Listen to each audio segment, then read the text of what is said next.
S ತಮಿಳುನಾಡಿನ ಉದಯನಿಧಿ ಸ್ಟಾಲಿನ್ ಅವರು ಮತ್ತೊಮ್ಮೆ ಸುದ್ದಿಯಲ್ಲಿದ್ದಾರೆ. ಏನು ಆ ಸುದ್ದಿ ಅಂತ ನೋಡೋದಾದ್ರೆ, ಸ್ಟಾಲಿನ್ ಅವರು ಸನಾತನ ಧರ್ಮದ ಬಗ್ಗೆ ಮಾತನಾಡಿರುವಂತದ್ದು, ಸನಾತನ ಧರ್ಮವನ್ನ ನಾಶ ಮಾಡಬೇಕು, ಇಲ್ದಿದ್ರೆ ಇದು ಜನರಲ್ಲಿ ತಾರತಮ್ಯ ಮತ್ತೆ ವಿಭಜನೆಯನ್ನ ಉಂಟು ಮಾಡುತ್ತೆ ಅಂತ ಹೇಳೋದ್ರ ಮುಖಾಂತರ ಮತ್ತೊಮ್ಮೆ ಚರ್ಚೆಗೆ ಕಾರಣರಾಗಿದ್ದಾರೆ.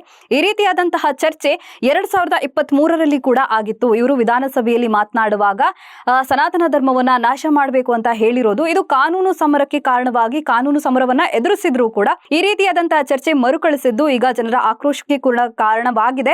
ಆದ್ರೆ ಏನಕ್ಕೆ ಈ ರೀತಿ ಮಾತನಾಡಿದ್ರು ಅಂತ ನೋಡೋದಾದ್ರೆ, ತಮಿಳಿನ ರಾಜ್ಯಗೀತೆಯಾದ ತಮಿಳು ತಾಯಿ ವಜತ್ ಈ ಗೀತೆಯನ್ನ 3ನೇ ಸ್ಥಾನಕ್ಕೆ ತಳ್ಳಿರೋದು ಇವರ ಆಕ್ರೋಶಕ್ಕೆ ಕಾರಣವಾಗಿರೋದು.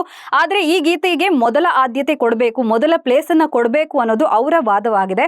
ಯಾವುದೇ ಖಾಸಗಿ ಅಥವಾ ಸರ್ಕಾರಿ ಶಾಲೆಗಳಲ್ಲಾಗಿರ್ಬೋದು, ಯಾವುದೇ ಸಮಾರಂಭಗಳಲ್ಲಾಗಿರ್ಬೋದು, ತಮಿಳು ಗೀತೆಗೆ ಮೊದಲ ಆದ್ಯತೆಯನ್ನ ನೀಡಬೇಕು ಅನ್ನೋದು ಇವರ ವಾದವಾಗಿದೆ.